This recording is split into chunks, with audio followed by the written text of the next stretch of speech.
Hey everybody, it's Maggie Mulhern from Modern Salon TV. I'm here with Jenine Pizza, also pronounced pizza, we found out.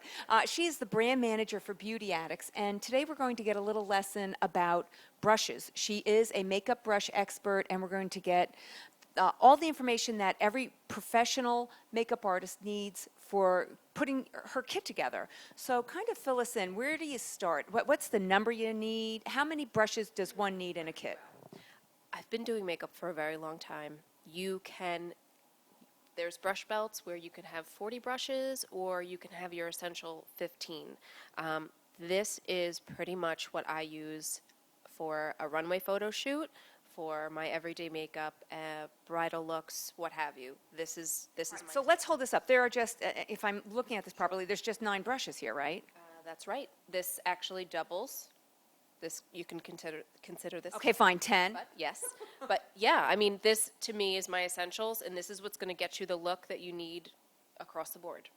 Okay, so we get questions all the time about what's the difference between the synthetic brushes and the animal brushes, or the, what are the animals? Fair question. Personally, our brushes I can speak to, I did help to create the brushes. They are synthetic. So what does that mean? It means that we've basically taken, if you take a natural brush, okay, so let's say that this was natural hair. It's not. But this would have been perhaps pony hair. So this is actually mimicked after goat hair, which is kind of an in-between. There's so many different hairs that you can go towards.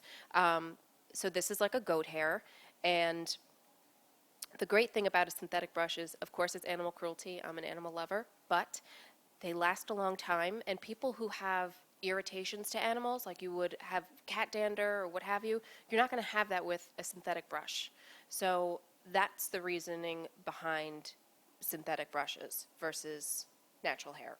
And I feel like natural hair actually, they shed a lot more, where you won't have that with a synthetic brush. Which is obviously a real problem if you are working on a model. We've all done it before, and then you keep catching the hairs as they're coming off. So that's it's irritating. So of these 9/10 brushes, tell me what each one is for. And again, you're saying this is really all a professional makeup artist needs. Absolutely, yes. So we actually offer a collection. We call this our essential set, so I'll make this easy. So with our essential set, you get this is an angled blush brush, which can also double as a bronzer if needed.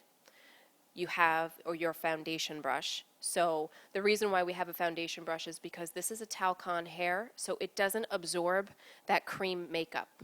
Because if you were to use a bristle brush, you're going to lose, the product's not going to come off as easily. So that really helps to emulsify the product. And this is called what? What is this? This is a talcon hair. That's what that's called.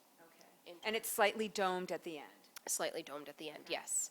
Then you have your dual-ended. This is your concealer brush, and this can be a brow or eyeliner brush. Then you have a doe foot brush, which is so great to create a cat-like eye. You're calling it a doe? It's a doe foot brush because if you look at it, it's shaped just like. Can you see that? Perfect. Okay, and then you have your eye shader brush for actually applying the color on your eye. So this is our essential set. Okay. Then we have additional brushes, which are definitely, I think, for a little bit more of the advanced consumer/professional. You have your face brush. These are, dual fiber tips. So there's a few different things you can do with this brush. You can set your powder. You can apply highlighter with it. This is also great to apply a cream makeup because you get an airbrushed look. So if you do stippling small strokes, you get a beautiful whipped look. Why do some brushes have this white tip? The white tip basically allows you to not pick up so much product.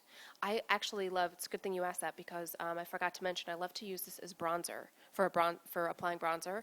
Most bronzer brushes are boar hair, which I really disagree with because boar hair is very coarse. So what happens is most women too, they're not familiar with using bronzer and they're afraid of it, of applying too much color. So if they use that brush, they are going to put so much on and scare themselves. This will allow them to not pick up so much product because of the lighter tips on top.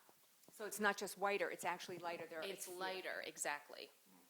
Pretty cool. All right, and then these others? You have your smudge brush, which is a dome tip as well. This really helps to give you that detail, that precision, especially if you want that smoky eye. Brow shaper brush. I love this brush. This is so great for creating and sculpting a brow. And then turn it over. You have your little spoolie to take off any kind of excess powder or pencil that you don't want. No, that's what that's for. I've been using that for mascara.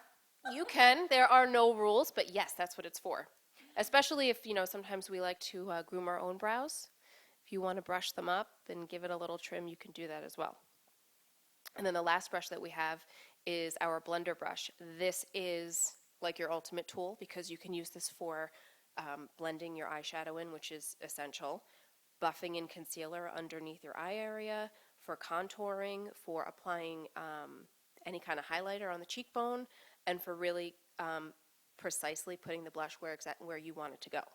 And again, with the white tip. So how much would a kit like this, or how much does a kit like this cost? Our kit, just like this, if you wanted everything you see here, it's $60. If you were to combine these brushes, you'd be looking about $160 total. Which I think is fair, especially, and you're saying these will last forever. Forever. Very reasonable. As long as you take care of your brushes, there's no reason why they shouldn't last. All right, well, this is very cool. I'm going to hold this up one last time for everybody to see. These are Beauty Addicts, and how would one get Beauty Addicts? I know you have them at the Di Pasquale Salon and Spa. But We do have them at the spa. for the professional. For the professional, they can go to beautyaddicts.com and they can purchase them on the website, or they can also go to beautyaddicts.com, but they can punch in their zip code under our salon locator tab, which will pull up their nearest salon located to them. Okay, cool. Again, thank you so much, Janine. This is for Beauty Addicts. I've been wanting to know more about these brushes, and now we got to the bottom of it. Thanks a lot. Thank you. Thank you. Okay, thanks. Bye.